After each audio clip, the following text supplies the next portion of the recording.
Hello, everybody. Kirk Spano here with Eric McAfee with Aemetis, a company that I've been invested in for, I think, between 4 and 5 years now. It's been a bumpy ride, but as I mentioned over on Yahoo Finance, where I do have the lead comment, I think this might be the inflection year. So I have the CEO here to help us understand what's going on with Aemetis. How are you doing today, Eric? Doing great, Kirk, and frankly, we appreciate your focusing on the company because we're moving at the pace of policies, both in the U.S. as well as India, and those policies now are getting implemented. So a lot of our conversation here will be actually about the implementation of these policies and how they're directly affecting our company, largely in extremely positive ways. It's just investors have unfortunately have had to wait for government policies to be implemented, which can be a frustrating wait to get that time period behind us rather than ahead of us. Right. Well, and your company has a lot of moving parts, and investors aren't good with lots of moving parts. They like one or two Mhm. things, maybe three. Once you get past three, they're like, "Oh, that's too much for me." That's why conglomerates, split up and then they become conglomerates again later. Seeing as India was mentioned, and it was something that you talked about in the earnings call, can you tell us about India, the process for IPO, really the future of the biodiesel contracts? We just got a big one. It's being fulfilled right now. I would imagine that you have new contracts expected. There was the Supreme Court case to kind of spur them along and get in enforcing their own biodiesel regulations, which it is mind blowing to me how laws get written and then there's no enforcement or regulatory framework for years and years. And this is the US, this is California, this is India. I like I mentioned off here, to me that would have to be the hardest thing to deal with. So can you tell us It about is. the India story? Sure, absolutely. Well, first of all, let's start with the obvious one, which is the oil business is a peaks and valleys business. About a month ago, oil was at $60. People were shutting in wells in the Permian, canceling drilling, and the oil industry couldn't raise any money on Wall Street. What happened last week? Four companies in the oil industry raised $2.5 billion at valuations of over 50% higher than 4 weeks ago. So what's different? Well, it's no mystery, guys. The supply and demand curve for oil changed dramatically by the Iranian war. Well, think about that on a country level. And the country of India used to be illegally, in violation of US sanctions, buying Iranian oil below published prices and Russian oil below published prices, as much as $30 a barrel cheaper than the published prices because it was illegal in violation of US sanctions. And they kind of said, look, we're India. We can get away with what we want. You need us more than we need you. Well, the president of the United States said, I don't think so. Put a 50% tariff on India, which about a month ago, just before the Iranian war, was reduced to 18%. Why? Because India said, uh-oh, a 50% tariff on $84 billion of exports from India is pretty dang painful. What do we need to do to satisfy the president of the United States? Let's stop buying Russian oil and agree that essentially Donald Trump controls whether Russia can sell oil to India. That was agreed to. The tariff dropped to 18%. Iranian war kicks in. What happened to Iranian oil going to India? Disappeared. No more cheap Iranian oil coming into India. And who's in control of that oil? Donald Trump, the US Navy. So India, a country of 1.3, soon to be 1.6 billion people, if you do the math on the demographics, only has about 10% of its crude oil domestically. It imports 90% of its crude oil. It's been getting away with buying it cheaply. Those two doors, Russia and Iran, are closed. So our company 20 years ago saw that. As you know, this is not my first biofuels company. Right. I founded Pacific Ethanol, became worth about $2 billion in 2006, and it was based upon first generation, use agricultural products to make biofuels. Aemetis means the one prudent wisdom, and it was make your own crude oil. Don't import it from the Middle East. Don't be exposed to price spikes because of wars in the Middle East. What are we facing today? Price spikes in the Middle East and wars that we really don't directly control very well. And we bet on, when we started Aemetis, we bet on India. We went and we built a plant in India, which is now the largest biodiesel producer in India. And answering your question about the IPO, if you take all that in consideration, you very quickly will conclude, oh my gosh, I wish I had the largest biodiesel producer, because diesel is a 25 billion gallon market in India. Gasoline's only 5 billion. So Right. the largest fuel they actually use is diesel. I wish I had the largest producer of domestic diesel, but not from crude oil in the country of India, because I would take that public right now. One of Right. the ethanol companies went public 4 months ago, went out to raise $94 million. They got $7 billion of orders, 70 plus times oversubscribed. Wow. Why? Because India, it's different than the US market or European. It's a socialist country. So they have by law a requirement that 50% of your IPO has to be sold to retail, and that every single investor in the entire country is allowed to bid into every single IPO. Now, we've known that. It's one of the reasons I did the India business, is because I've done 14 public companies in my career, founded eight of them, funded six of them that I took public. India is structurally set up by the oligarchs. I would bet you that if you really look through it, you'd find that the Ambanis who run Reliance set up the system, because you can say, I have no revenues. I'll give you a great example. 18 months ago, a guy came in and said, I have no revenues, but I'd like to make electric motorcycles. When I make them, I think I'm going to make a lot of them. So I think I'm worth $6.5 billion. I've never shipped a single electric motorcycle. That guy raised $712 million by selling 10% of his non-existent revenue company, because he said, I'm going to make electric motorcycles. That's the dynamic of the Indian market. Over the last 5 years, by the way, the Indian market has gone up every year. IPOs have gotten bigger. Retail has gotten more and more enthusiasm about any IPO, because you buy an IPO, the average IPO went up 40% last year. And that's the environment. When you add the Iranian war and the US tariff and the Russia situation, it's it's not a kindling fire. It is a forest fire going on in India on trying to find cheaper fuel. Biodiesel now is a promise, using domestic waste products from the agricultural sector and animal oils, has a promise of being the cheapest fuel in the whole country. And you and I have both watched the Indian government haltingly and then stumble and then get up and walk and then stumble again on adopting biofuels. This is why we built the entire company. You don't want to be saying, I wish I had a biodiesel company in India. What you want to have is the largest biodiesel company in India. We did 112 million of revenues, made 14 million of cash flow in our most recent 12-month contract with the India government. You want to be that company. And then what we did was we said, well, let's think about IPOs. Traditionally in India, that's been a single product company, a single product ethanol company, a single product biodiesel company, typically very small. There's only 5 biodiesel players of any size.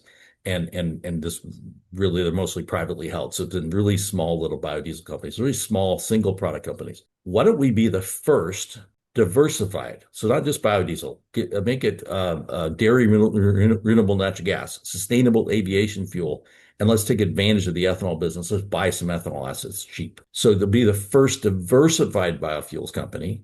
And this is the real thing that no Indian guy can do very well. Make it the first global company. Why does that matter?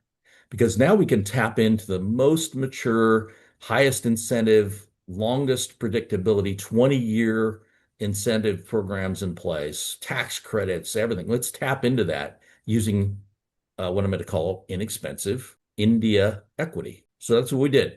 And as I mentioned in our earnings call last Thursday, watch for the filings that we'll do for the public offering. The India system is different. The process is not a 9-month review by the regulators.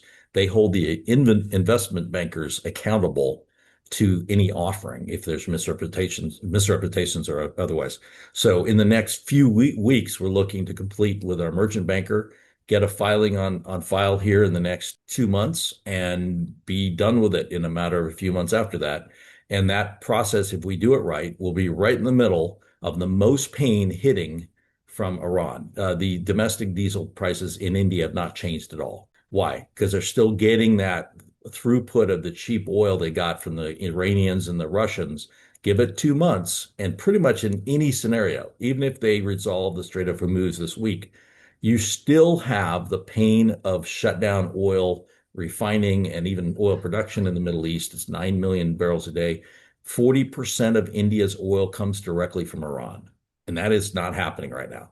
So that pain will hit the pump. When it hits the pump, we want to be the IPO, the people at retail pickup. By the way, if you're an institutional investor in India and you know there's $8 billion of IPO money sitting there from retail, you can buy any IPO and you can flip it to retail and make money. So I have no concerns at all about institutional, and the investment banker we work with, we're, well, bankers, but the one we like the most manages $600 billion of institutional money already and said, you don't have to call anybody. We've got the money. It's done.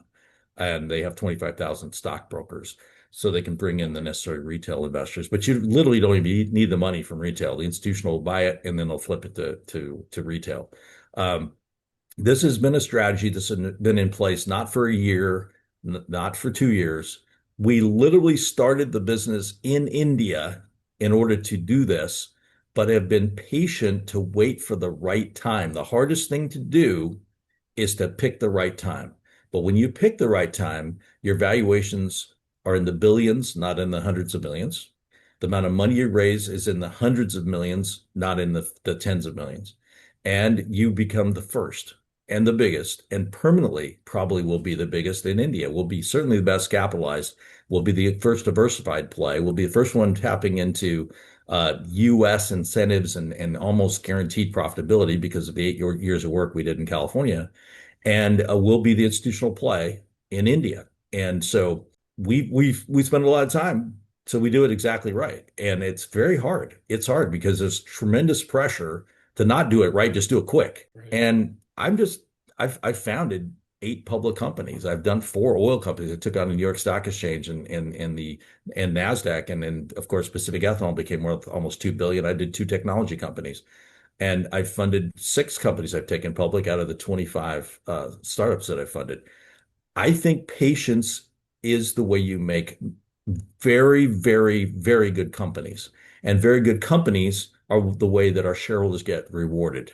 So, especially in biofuels, you have to predict there's going to be valleys, but there's going to be peaks driven by the oil industry, primarily driven by geopolitical tension, not necessarily a war, but just problems. And for example, the tariffs in India shutting off Russia, there's no war there, but there was a huge business opportunity. We positioned ourselves beautifully to be able to do it. So unless some weird thing happens and I don't know, Iran just immediately decides tomorrow, go ahead and ship all the oil. We're not going to fight you anymore. Well, this is all done. Whatever you want, Mr. Trump, that you get.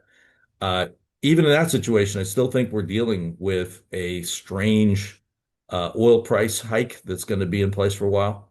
And we're betting on that. We're betting that will flow through about the time our IPO hits. And that, if the war is any longer than 2 or 3 months, that's going to be a pretty severe $150 crude oil price, which, by the way, is not unusual. It was $147 in 2028. This is not and that was not even inflation adjusted. Inflation adjusted, we'd be at 180 today to match the 2008 price.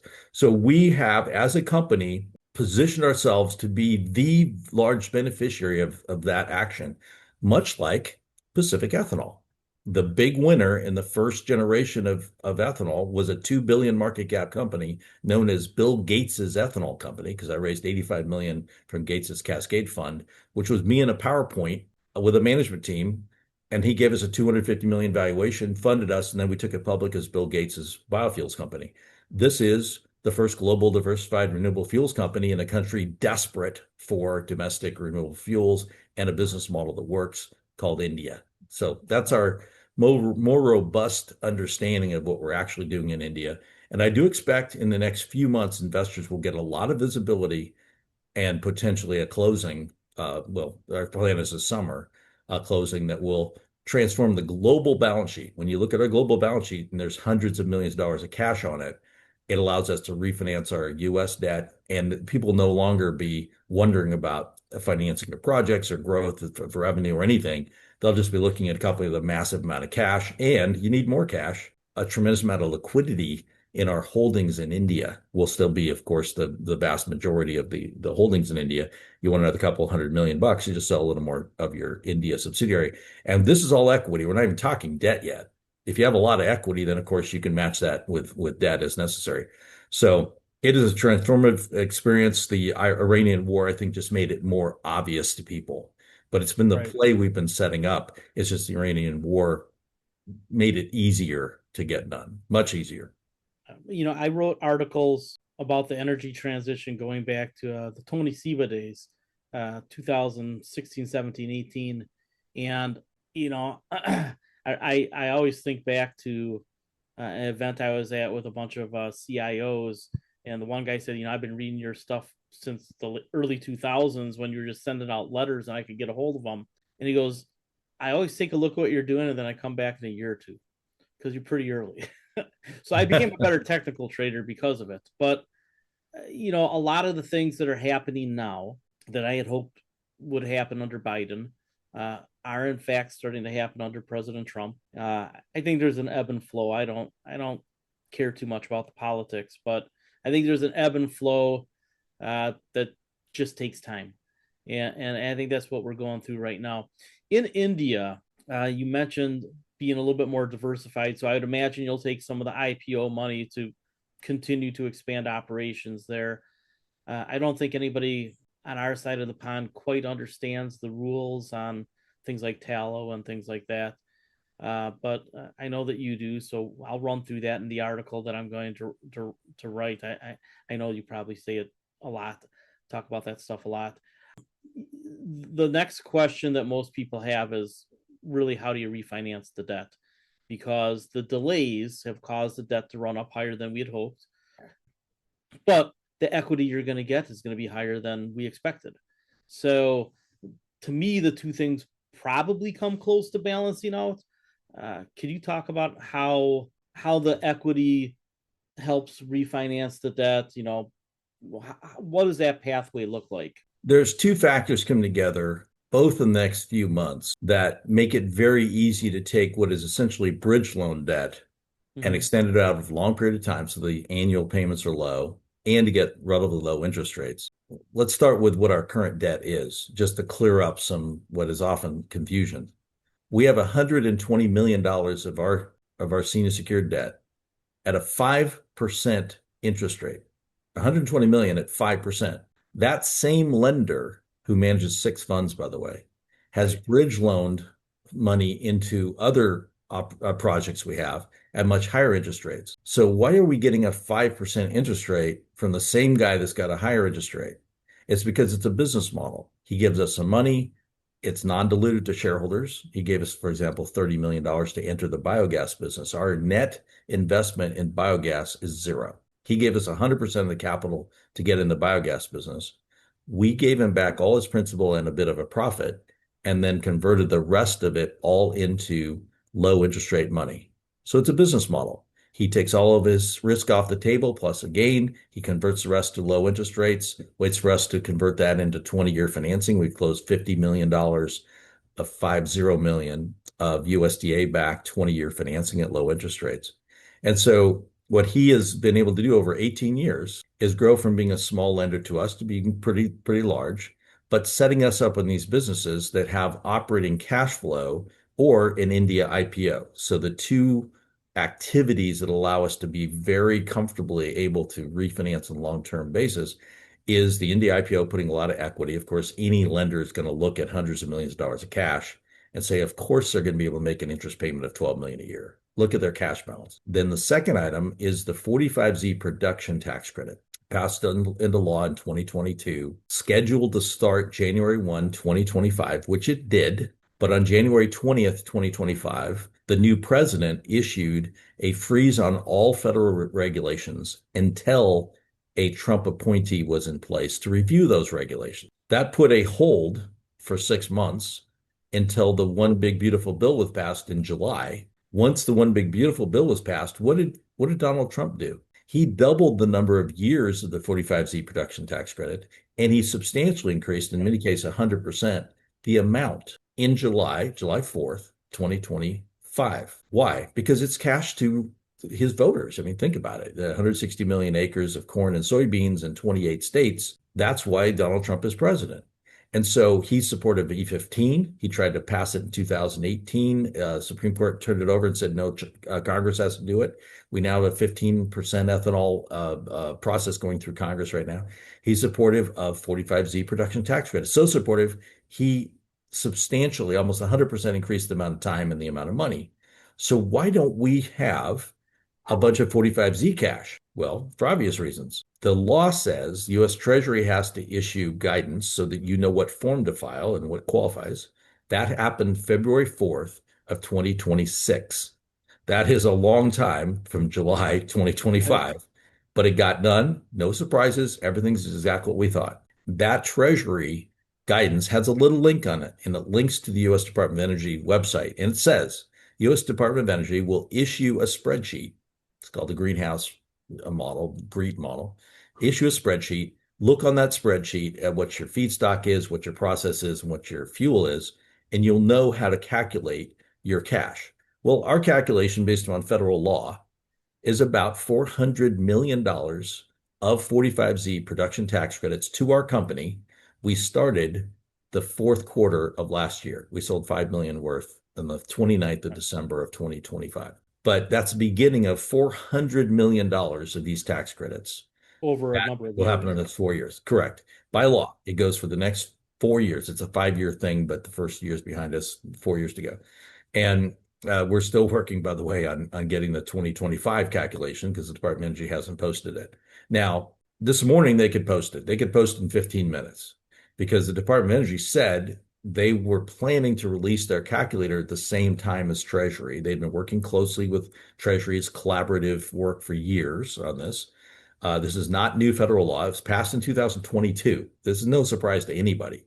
Right. And frankly, we spent a couple $100 million already in anticipation of the 95 million of investment tax credits, which we've already sold, already gotten over 80 million of cash.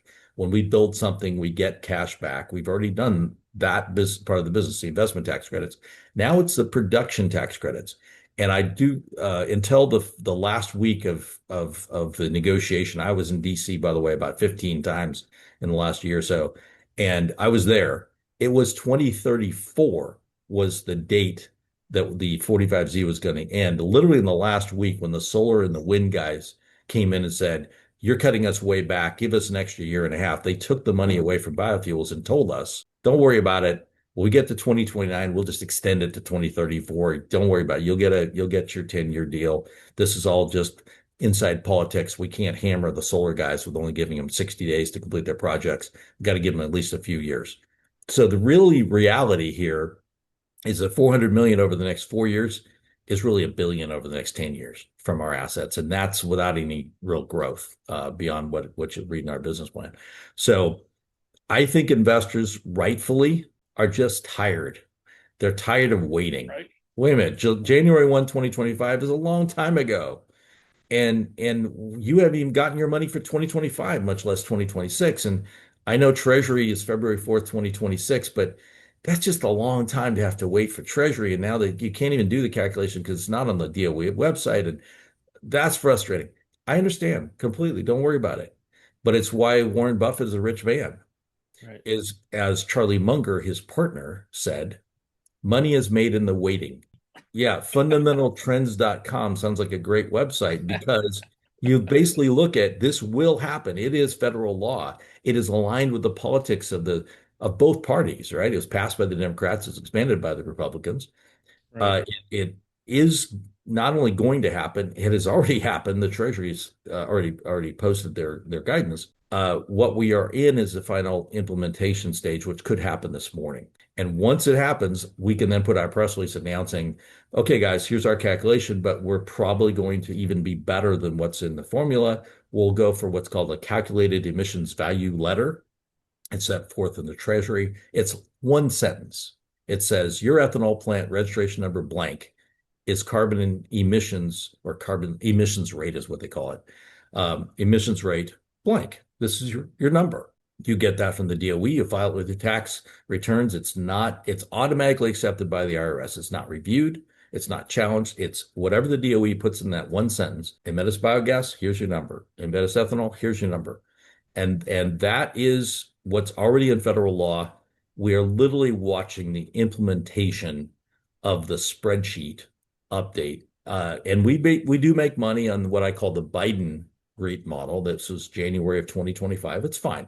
We make plenty of money. We make tens of millions of dollars. It's fine. But it does not represent an accurate calculation. And the $400 million of investment we're making in biogas is based on an accurate calculation as set forth in federal law since 2022. And so we believe that we're aligned with the right political situation. And frankly, the Iranian war just said, guys, this is the cheap fuel. You want to hit the pump for both trucking as well as buses and all the other things that dairy RNG goes into. You want to ethanol, you got to get the right calculation. That's a calculated emissions value letter from the Department of Energy, which could be issued in about 20 minutes. It's one sentence. You fill in one number and you post it and you're good. So I'm spending the rest of this week in Washington, D.C., and that is a major focus of our effort is the senators, the White House, and frankly, the Department of Energy, who we're talking directly to the Secretary's office and saying, guys, I just want to calculate emissions value letter. Take all the time you want for the greenhouse reduction thing. Just get me my CEVL because it's the one that I'm going to need anyway that accurately represents the emissions rate of our calculator. And if we can get those accurate CEVLs issued, then I can tell you exactly what the next 4 years look like. I've got the little piece of paper that we need to do the calculations. Right, right. Yeah, I've been watching the tax policy with a lot of curiosity for a few years now, and again, between the U.S. tax credits and LCFS, mind-boggling to me how it takes so long. Honestly, I don't understand how regulation gets so gummed up. It's self-defeating to the original purposes. Yes. And it hurts companies that are trying to solve problems. So I don't know. I mean, man, I could go on for hours, but in any case, so I want to talk a little bit about California, Riverside, the ethanol plant. So the ethanol plant has new technology coming in, plus the solar microgrid. That seems like it's right on top of us. It's not a high growth business right now because of constraints, but it should become a lot more profitable like soon, right? Yes, I call it a high growth business and what you care about, which is high growth and profits. Right, right. We get there by an energy efficiency project that takes existing feedstock that already runs through the process and makes 65 million gallons a year of ethanol. And it allows us to make a little bit more ethanol, debottleneck some of that process. You end up with 70 million gallons or something, but it's not that revenue growth. What's the growth? We're knocking out 80% of our natural gas cost, right, which by the way, at various times was 10 or $12 million a year. We're knocking out 80% of that through this energy efficiency process and swapping that over to electricity. That electricity, interestingly enough, can be made very low carbon, even carbon negative. How do you make carbon negative electricity? Well, you start with carbon negative natural gas. Where's carbon negative natural gas come from? Dairies. Right. Read the tax law and you'll figure out, oh, well, if I've got a bunch of dairies in Nebraska and an ethanol plant in Iowa, I can't legally use the dairies in Nebraska via a book and claim process to power my ethanol plant in Iowa. I have to be direct connected. Well, if you look at the map, you'll notice that we ran a pipeline just directly south from our ethanol plant right into over 100 dairies, all of which supply, or most of which supply, a cheese plant, a 1.5 billion revenues cheese plant called Hilmar Cheese Company. Right. And so our pipeline allows the producers of cheese, dry milk powder sold to the Chinese, protein powder sold to weightlifters. Those guys with this long shelf life products are the strongest dairies you're going to have because they don't have to sell their product in a week or two and have it consumed this month in order to keep their fresh milk business going. So we put our pipeline right down in the middle of all of these dairies, but frankly, with a very simple goal, which is we're producing the lowest carbon intensity fuel in the world. It's dairy renewable natural gas and swine renewable natural gas. And that makes electricity. electricity is natural gas electricity, but from a carbon negative molecule means you're getting carbon negative electricity. Our ethanol plant is moving from about 5 megawatts to about 12 megawatts of power, and you can make all that power out of carbon negative electricity from dairy RNG if you're directly interconnected. You have to physically get the molecule into your ethanol plant. I believe we're the only public company and one of the few private companies in North America that will have a large, 1 million MMBTUs or more amount of dairy RNG, enough to completely power both the boilers, which run on renewable natural gas and make steam, and the electric needs of our plant. Because of our conversion to electricity and the efficiency of these plants, we'll be able to fully power our plant using carbon negative dairy RNG. Now, what's the value of that? Well, your low carbon fuel standard numbers just went up a lot because your carbon intensity is driven down. Your 45Z gets capped out. You end up with $1 a gallon, which is $65 million a year of 45Z. And you have the potential of even making renewable hydrogen in the process as you power your electricity, and that's a lot of 45V, tens of millions of dollars of 45V renewable hydrogen as a part of making your electricity. So over the course of the next month or two, we're actually working on implementing that electricity production component, as well as, of course, we're just wrapping up the mechanical vapor recompression, which is the thing that gets rid of the 80% of our natural gas use. So we've already disclosed it's over $32 million a year from MVR. We have not disclosed the impact of making our own electricity from dairy RNG, but we've just told you guys, just do some math. $1 a gallon times 65 million gallons, that's kind of hard to ignore. That's a lot of money. And frankly, 45V renewable hydrogen is also a big number. It's in the tens of billions of dollars of 45V, which is a 10-year tax credit. We would also, by the way, get a 30% one-time investment tax credit for building the project. So that's where we're going. And you'll be looking at this corn ethanol plant using carbon negative electricity, carbon negative natural gas in the boiler, and energy efficiency system that will be the only one operating in North America. And you'll say, geez, I really wish I owned that stock when it was cheap, because you can make a couple bucks a gallon in the ethanol business in a 65 million gallon plant. And then, of course, we can do it again. This works when you have a lot of dairy cows. California has 1.7 million dairy cows. We feed about 100,000 of them. There's a lot more dairy cows. There's a lot more dairy RNG. I built 3 of the 4 ethanol plants in California, or own them, 3 of the 4. So there are other opportunities for us to do this in California. And it's really driven by how many dairy cows you can get aggregated around your assets. We are uniquely positioned as a publicly traded stock to implement this over the next few months to demonstrate this whole business model, and then over the next few quarters to really have meaningful cash flow from our ethanol plants is with MVR. That's a couple quarters from now.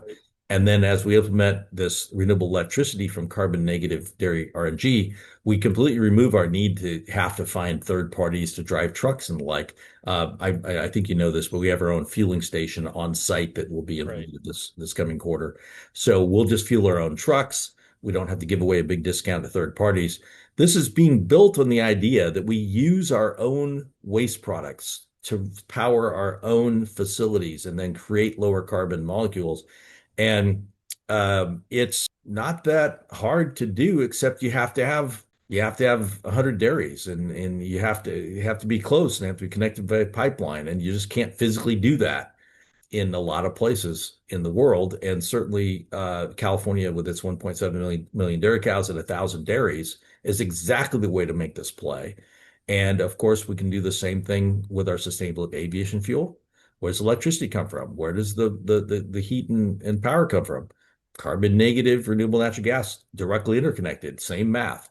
So we've been building a model that really is extremely sustainable, because we're not worried about third-party distribution taking increasingly large parts of our revenue, which is largely what's going to happen to other very, very low carbon RNG, while they're trying to pump it out of the ground in Indiana.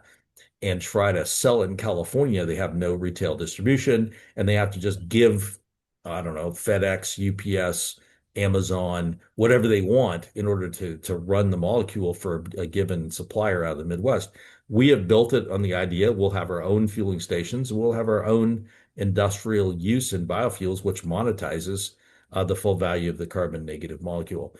We don't spend much time talking to the market about that. We just don't. Why? Because people have no appetite to think through the complexities of that until they see the profits on a quarterly basis. And then they ask us, how did that happen? And we say, well, we tell you guys on a regular basis, this is what we're doing. And yeah, we made, one quarter we made 30 million after tax in the third quarter of 2023. We literally are building this company to not only generate strong after-tax tens of dollars every quarter, but also not use it all in paying back our debt. Get 20-year, usually government guaranteed debt, and have relatively small interest payments and small principal payments. Our job is to create a cash flow machine this year that is so substantial that people are just not worried about debt. They're not worried about us funding our projects. And quite frankly, just looking at after-tax earnings, it becomes very easy to value the business when all you're doing is just an EPS multiple. Yeah. So when I try to explain this to people, they pretty often get stuck. And I've been lucky. I grew up during .com, right? That's cut my teeth on Cisco at $1 zillion. Yeah. And in 1999, after watching a Jimmy Rogers interview, I was like, this thing, and then learning how to read some charts, I was like, they shouldn't go like that, and they should have profits. And I started looking around, and I was like, all right, so tech is big. What has been the best investment since World War II? And I looked at energy. So when everybody else was bidding up stocks to 10,000 PEs, I was buying Occidental Petroleum in 1999. Yeah. And then when Petrobras went public, I bought that. And people laughed at me, but basically broke even during the .com 2.5-year bear market. Bought some zero coupons because some guy in Omaha did it. Yeah. And I learned early in my career, and what's amazing to me is since COVID, this has gotten worse than .com. I know guys, 5-figure guys who are trying to make 1,000 trades a year. That's how you make money. I get in and I get out. I get in and I get out. I'm just like, man, I take like 12 big swings a year, a couple little things, about 12 big things a year. I started with zero, actually twice because I got divorced, so I re-zeroed. And just buying and holding things for several years at a time generally. But my first million I made on a company that I bought in 2007, and I didn't make any money until 2014, and it just got bought by Abbott. Exact Sciences just got bought by Abbott. So I when I look at companies, I'm looking for what's the total addressable market. Well, energy is gigantic. Yeah. And you've picked California, the 6th biggest economy in the world, and India, the 5th biggest economy in the world. Big TAM, right? You're a leader in biofuels in both places. And suddenly you go from just being refining margins to, it's something I don't think people completely understand. They think that President Trump dismantled all the clean energy regulations and rules. No, got rid of subsidies for EVs and residential solar, and not even the commercial solar, and wind. And frankly, I agree with the wind. Wind is got physical problems. Yeah. Solar is the way, and biofuels are the way. And I've been studying energy for over 3 decades now. And from what I can tell, whether you succeed or fail, it's the right business model. I believe that things that make sense eventually happen. For whatever reason, I've been early on that.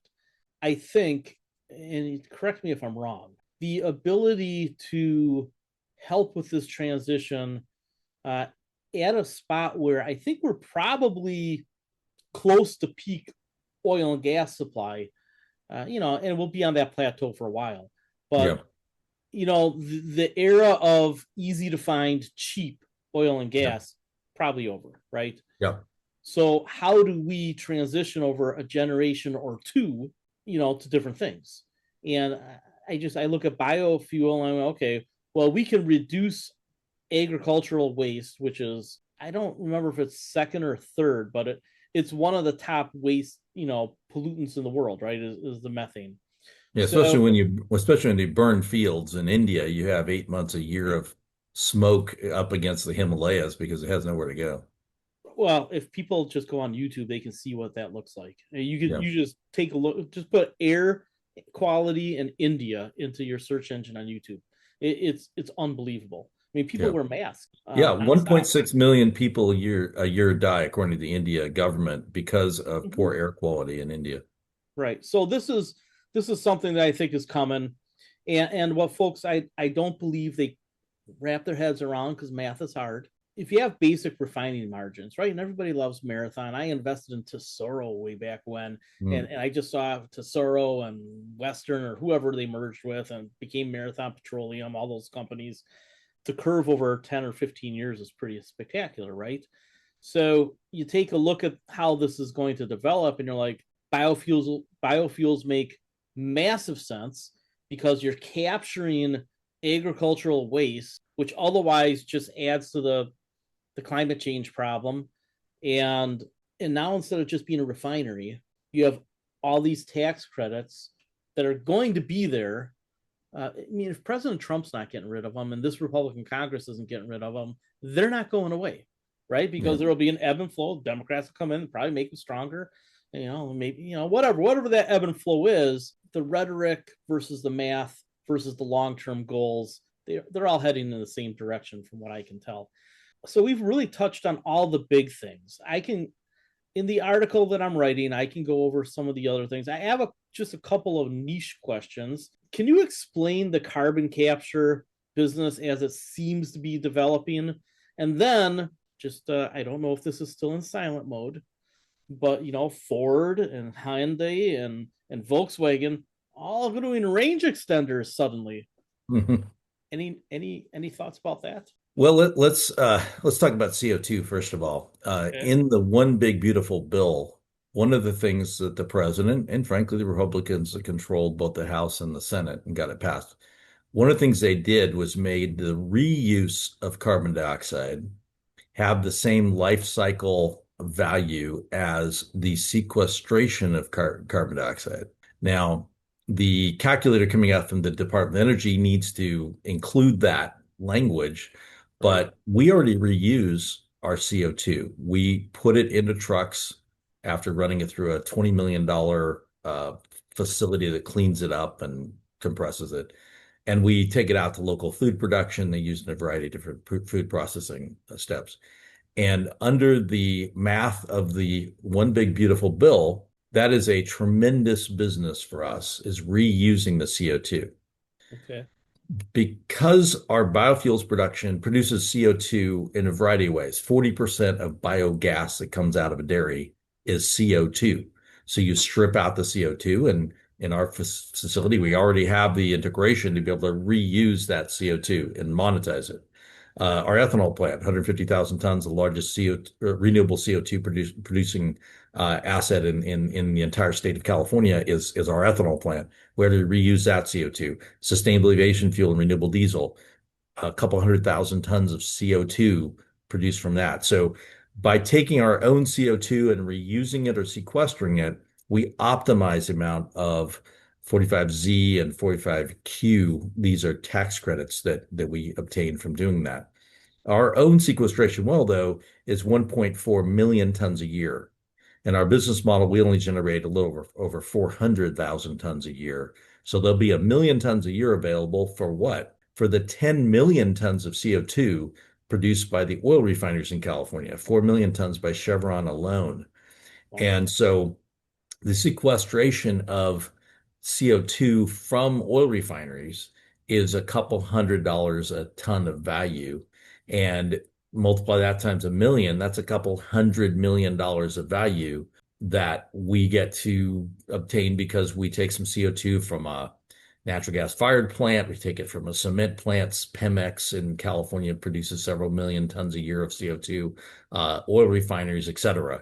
So if we're going to do a CO2 sequestration well for our own 400,000 tons, but it has a capacity of an extra million tons, it becomes a standalone business. And so that's what we have. And we are waiting for that Department of Energy calculator to come out and see the reuse in it. And it's not a very big budget and largely could be funded, frankly, from loans. So we're just in not a big hurry, especially since the CO2 reuse should be the word fantastic actually applies. Should be fantastic economics for us as soon as we can put it into our calculator. It should be a tremendous business that we already have. So it becomes even easier to sequester it in the ground. So that's what the CO2 business is about. It's located, the well has already done the first phase of drilling already. It's located, I don't know, 100 yards from our sustainable aviation fuel plant, which will generate several 100,000 tons per year.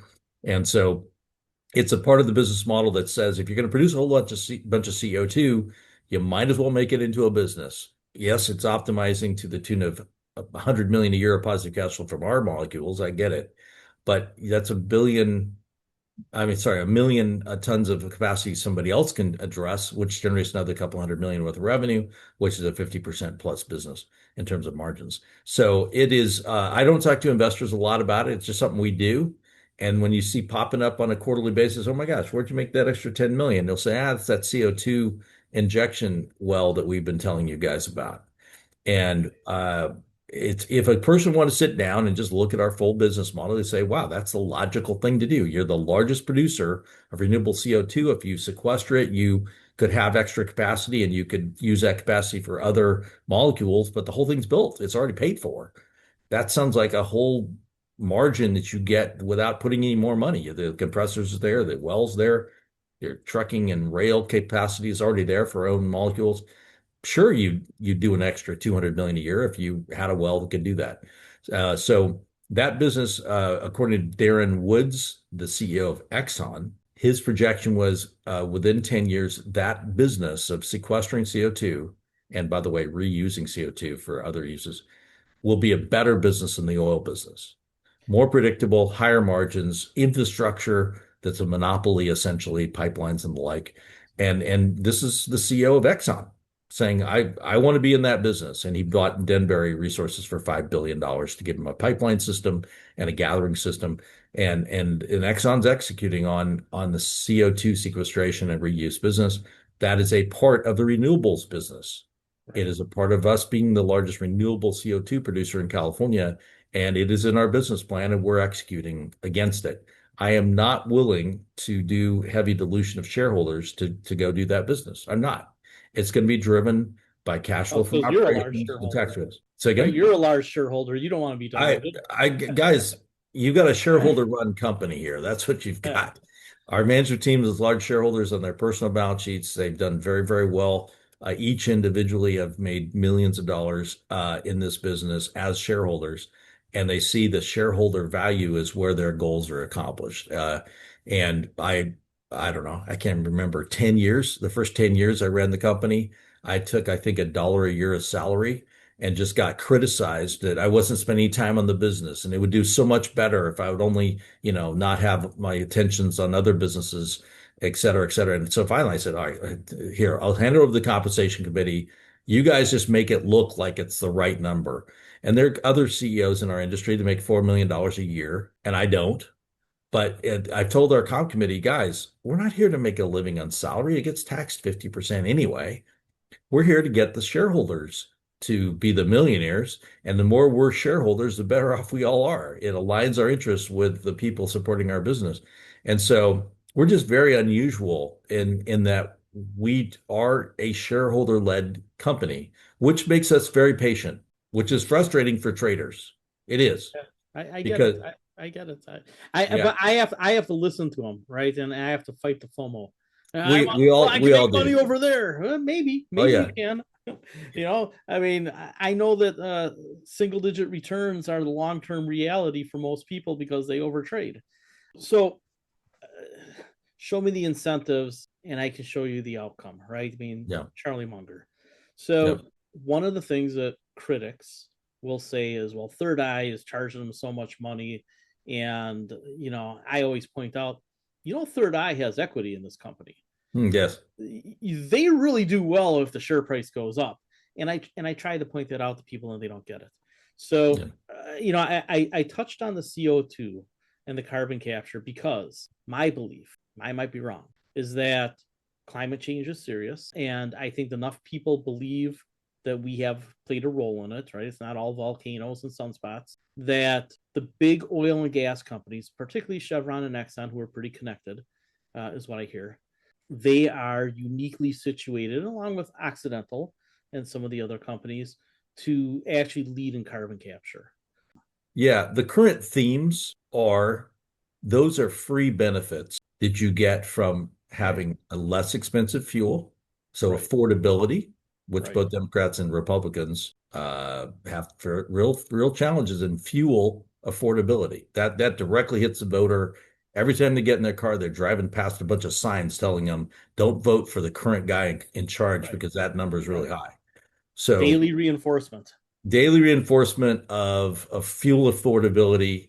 How do you get affordable gasoline? You put more ethanol in it. We sell ethanol for a little over $2 a gallon. If I go to the pump in California, that same gallon is being sold for $4.50 to $5 today. Uh, if you look at, diesel, we sell diesel at, a third less than what the equivalent crude oil related diesel is. And so Is that true? I did not know you were that much cheaper. biodiesel right now is roughly $4 a gallon. In California, you pay $6.50 a gallon, take some taxes out, and Wow. you're way over, $5.50 a gallon. And so you look at these waste molecules. That's what Aemetis, the one prudent wisdom, is the name of our company. Right, A means the one, Metis means prudent wisdom in Greek mythology, the mother of Athena, the goddess of wisdom. right, So the one prudent wisdom is if it's waste, it's already there, and you just process it. I bet you could buy it pretty cheap, like free. That's what the dairies do, is they give it to us for free, and we give them a small percentage of our revenue to participate with us in the profits, essentially. But the right, molecule is free. It's bubbling out, right, going to the sky. We put the asset together to capture that. So when you start with free instead of Iranian crude oil, right? right, Um, you've got a fundamental cost basis that's dramatically lower. And then, of course, people don't know this, but how about if you sell a better molecule? Gasoline burns pretty dirty. If you put more oxygen into your fuel, when it burns in your engine, it oxidizes more. It has less ash. It burns cleaner. So you need right, an oxygenate. Well, the oxygenate in 2003 in California was called MTBE, methyl tertiary butyl ether. Unfortunately, for the oil companies, that was made in oil refineries. It was made from crude oil, but when it gets into groundwater, it becomes carcinogenic and it kills babies. right, Doesn't take many babies for people to figure out we don't want to use MTBE. California completely outlawed MTBE in 2000, January 2004. And I and a politician had founded Pacific Ethanol a year before, predicting that MTBE would be outlawed. Pacific Ethanol stock went from $1 a share to $46 a share, became worth $2 billion because we had predicted that there was no choice but to have an oxygenate called ethanol because it was the only one that was approved in engines and pipelines and storage facilities and transportation and fueling stations and all the stuff that's got to go into it. Ethanol is now going from 10%. And by the way, it's 5.7% was original California. That went to 10% about 15 years ago. It's now going from 10% to 15%, voted by the legislature in October of 2025, 4 or 5 months ago. Every single radical conservative, radical liberal, and radical independent in the Assembly, the Senate, and the governor of California voted in favor of a 50% increase in ethanol blends because of affordability. And it was right, the only molecule they could use to reduce the price of gasoline in California. Same thing's going on right now in Congress. There's legislation pending. They're talking about amending the farm bill. They're talking about putting in the budget. They are pushing through how do you get a 50% increase in ethanol? So what I look at personally is if you have a better molecule, it's 34% oxygen compared to petroleum, which basically has no oxygen in it. So it makes petroleum burn cleaner. And ethanol, by the way, is 114 octane. It's racing fuel. When you and I go to the gas pump and we're feeling rich, you're going to pay that premium 91 octane, 92 octane. That's the expensive stuff. That's for your hotshot BMWs and Mercedes. And wow, I'm feeling like I'm really in the money today. If you're feeling Yeah, poor, you buy the really 80, soups up my 87 Volvo octane. for a day. Yeah. Well, ethanol is 114 octane, 114. And we sell it for about $2 a gallon. Yeah. So high octane and high oxygen, meaning it burns cleaner. In Brazil, when they gave the flexibility that you can drive in your car as a flex fuel vehicle, you buy as much ethanol as you want. Last statistic I read was that 55% of all the fuel sold in the country of Brazil was ethanol. When you just let people choose, buy whatever you want, you end up with 55% blend. India went from 1% to 20% blend of ethanol and is now working on getting to 30% because it's cheaper and it's an agricultural waste product which funds farmers in India. California will probably be at E20 sometime in the next 5 years, purely by affordability, especially if you get some more messes in the Middle East. They'll be at E20 like the end of this year, desperately trying to find how to get this cheaper molecule into gas stations. So it's a better molecule from 114 octane and a 34% oxygen perspective, but it's a cheaper molecule because it's coming from waste streams and from domestic agriculture that doesn't have to fight wars in order to keep the supply chain going. So that's what we've bet on. And I think we're right. It's just people don't pay attention to it until you have a war in the Middle East or some other sort of supply disruption, which causes people to look at the price of the pump and say, there's got to be a better way. When politicians do that, you see GREET models show up on DOE websites. You see E15 approved by Congress. You see people look at our stock and say, who's the biggest in this? Well, dairy RNG, we're the biggest. Right. Renewable CO2, we're the biggest. You just start looking at, and well, there's not a whole lot of stocks to buy that were positioned specifically to win, especially India. That game, there's only going to be really one big winner there, and I think that'll be us. Right. A couple people asked me about Riverbank. I know that the plans are to be able to either do biodiesel or SAF. Yeah, renewable diesel. Yeah. Do we think that that breaks ground in the next year or two? Or I consulted some family offices and private equity, so I Yeah. took a look at it and I compared what you bought it for versus what I think you could probably get for it, or if you leased out something. To me, seems like there's a lot of optionality there. Do you have an First of idea which all, way it's going to go? yeah, exactly. First of all, there are a lot of airlines that are looking to increase their sustainable aviation fuel blend because of mandates in Europe. Okay. There's a lot of airlines that'll just buy it at the price of crude oil today because it meets a lot of their affordability and emissions and a bunch of other things. You just give it to them at the price of aviation fuel, and there's 90 billion gallon aviation fuel market globally, and they'll buy 90 billion gallons if it's the same price as petroleum. Well, the price of petroleum based aviation fuel just went up a lot. Yeah.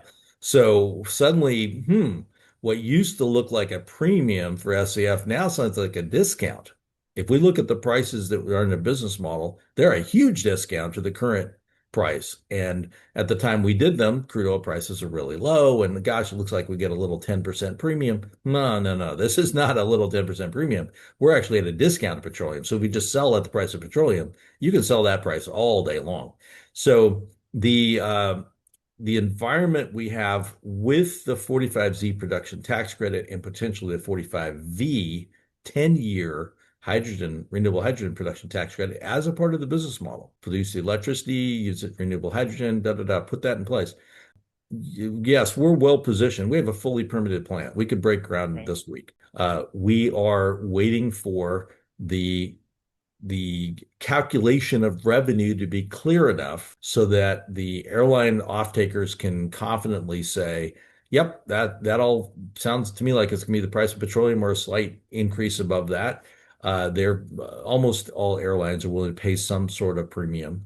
But in today's world, we don't need a premium. Today's world, if you could look out over a long period of time and say this is going to be the new world we're living in, we don't need a premium at all. Frankly, we probably sell at a discount and be perfectly happy.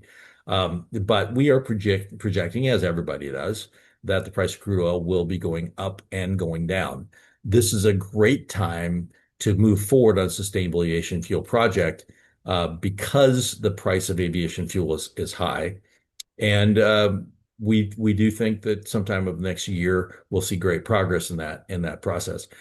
That project for us is it's icing on the cake. If you really want to Yeah. look at how much money we make, it's sort of like saying, "Oh my gosh, how are we going to get from a billion and a half or $2 billion market cap to a 3 billion market cap?" Why? India, 45Z. You put those two together, you're talking a billion and a half to $2 billion market cap. You put those two together, and this company is a couple $1 billion. That's the argument I keep making, and I get pushback. Yeah. People always have a hard time buying things where the future opportunities are ahead of them, and they have no problem buying things that went from $1.50 to $15 in the last 6 months. They have no problem buying that at all. Right, right. And I'm fine with it. There are Warren Buffetts who buy things at $1.50, and there are plenty of people that buy things at $15. Plenty of them. I Five do more business. zeros, and I'm in that classic, in that class. Well, it's just harder because you've got to have your own view. As I like to say it, when you're a trader or an investor, which is a different kind of trader, you have to have your own view. If you have no view, that is your view. Right. You have decided that you're just going to be at the whims of the market. My view is you're better off spending the time to understand society and geopolitics and read tax law and spend your time immersed in the technologies that allow you to tap into new tax things like the 45V. That's a technology adoption to be able to do that. If you spend your time there, you're going to pretty much have a high level of confidence that you know what you're doing. When I do this, I will get that.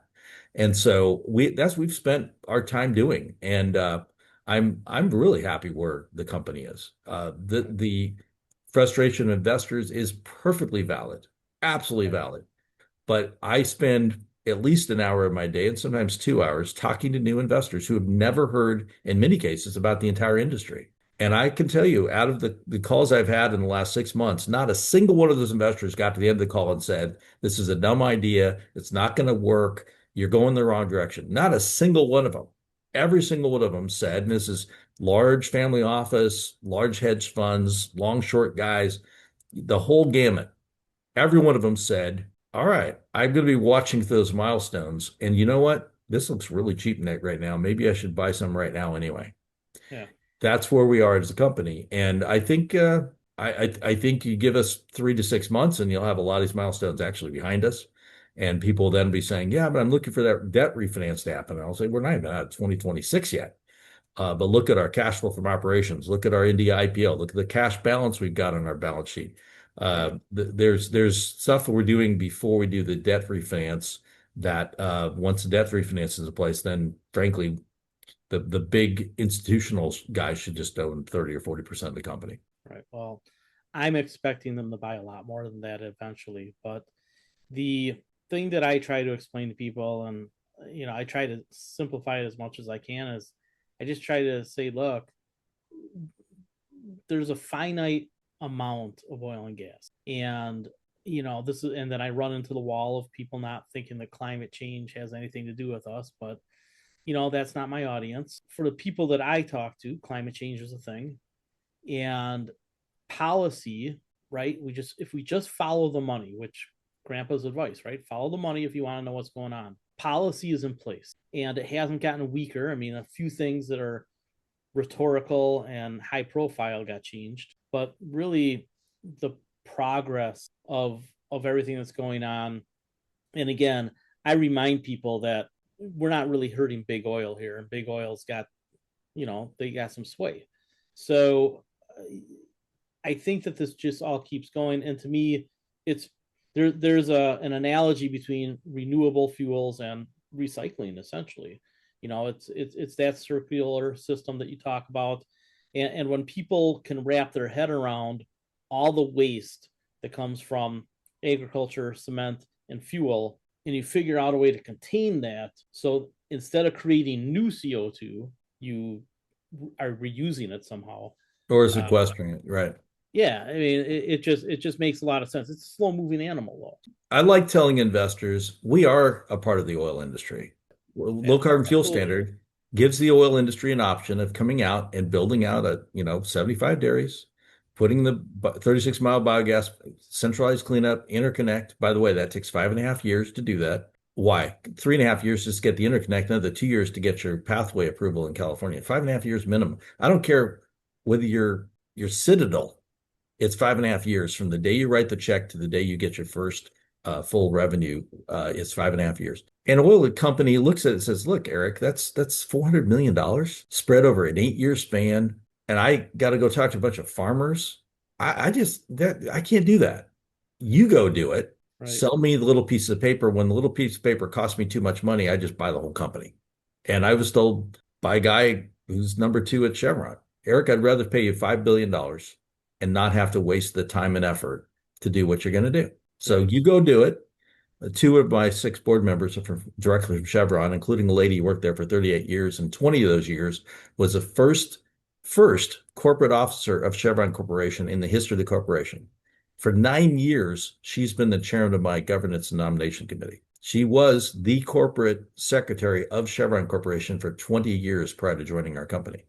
So two of our six board members are from Chevron. We are just a part of the oil industry. Right. And people forget that at their peril. We're just doing the heavy lifting, the point of the spear, the front end scout work that the oil industry just does not want to do. How do you aggregate dairy methane waste and make a lot of money? We'll just buy the piece of paper until you guys get that all figured out, and then we'll just buy the whole company. It's simple. It's a simple business model that the major oil guys run. And I know that. I founded four oil companies. I took on New York Stock Exchange and NASDAQ. I know the oil industry from the perspective of an operator. It's just these numbers are just really small. $5 billion for Chevron is just really small. And so Do you watch we're Landman? working to build that business at the point of the spear so that it becomes a part of the oil industry like it should be. Go forward in time to 5 or 10 years, and Valero already owns 8 ethanol plants. Marathon you mentioned and Phillips 66 already have Right. 1.5 billion gallons combined of renewable diesel production. The largest renewable diesel producer and now the largest SAF producer in North America is what? An oil company called Valero, the Diamond Green Project. And so we are in the oil industry. And I think investors thinking it's renewables as for oil are just missing it. We are just the cheaper molecule going into the oil industry that also is oxygenate and octane boosting for gasoline, and it's 90% plus lower particulate emission for diesel, and it's not CO2 and particulates being put up in the atmosphere and aviation fuel.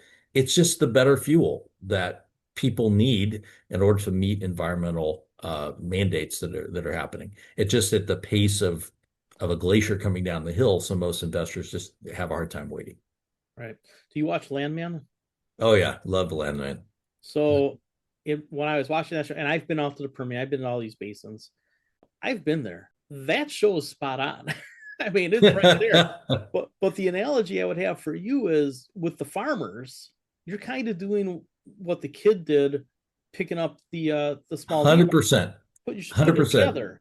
I'm the kid in the There's pickup money in truck the going around. aggregation. Yeah. That's exactly right. I literally, we are the kid in the pickup truck going around and saying there is a molecule here that we can take to market. Yeah. And when we do it, we'll be the Kinder Morgan with the pipeline. We'll be the Kinder Morgan Yeah. with the gas. We own the digester. We own the pipeline. We own the interconnect, the interface with the cleanup unit. That we started that 8 years ago, and Right. it is landman, but in the more valuable renewable natural gas molecule. That's what we're doing here. Right. I'll finish up with just this. An observation is that we have a liquidity event coming up with India. And then by my math, if everything stays on schedule, it seems to me that we're not too far away from talking about profitability being regular. Correct. That is absolutely correct. How far away do you think we are, given your constraints on saying how far away you think we are? The 45Z production tax credit, if calculated correctly, means we are there now. That's what I thought. If it's not calculated correctly and we have to go get a calculated emissions value letter, a CEVL, as set up by the Treasury guidance issued February 4th, we will generate positive cash flow from operations. That's in federal law.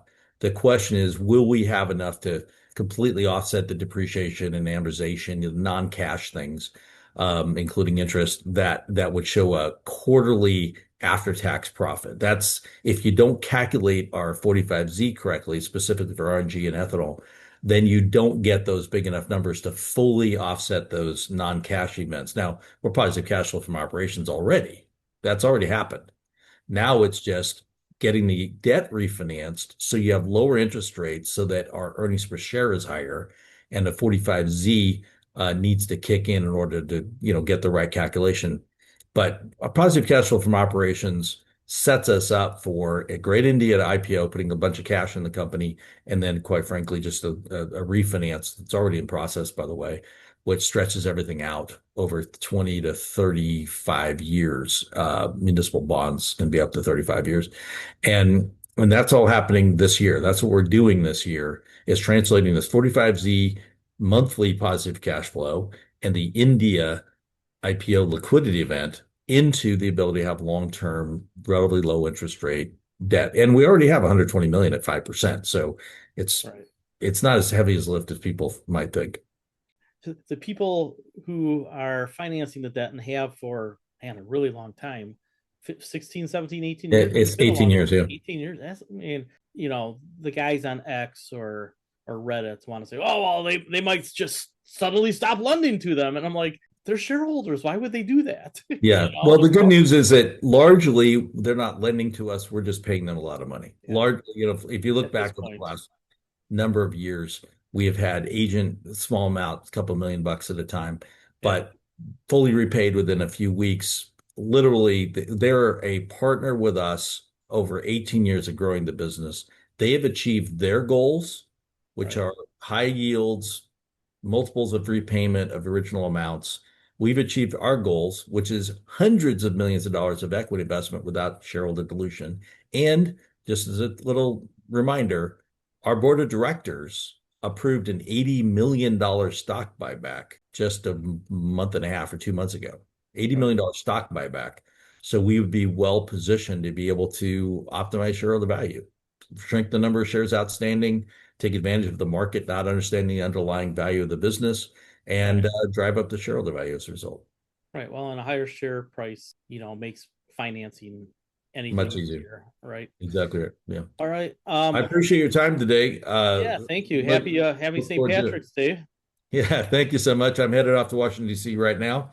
I'll spend some time with the senators in the White House and Department of Energy and USDA, and I have a big speech I've got to do on Thursday at the Advanced Biofuels Leadership Conference. You'll see a press release come out about that. Congratulations on the Lifetime Achievement Award. And, I started to book quite a few frequent flyer miles here since COVID. I'm betting that you've got me beat there by quite a bit. Well, about 15 times in DC just to help on all this policy stuff in the last year or so. So thanks a lot, Kurt. All right. Congratulations. I'll talk to you again. We'll talk soon. Take care.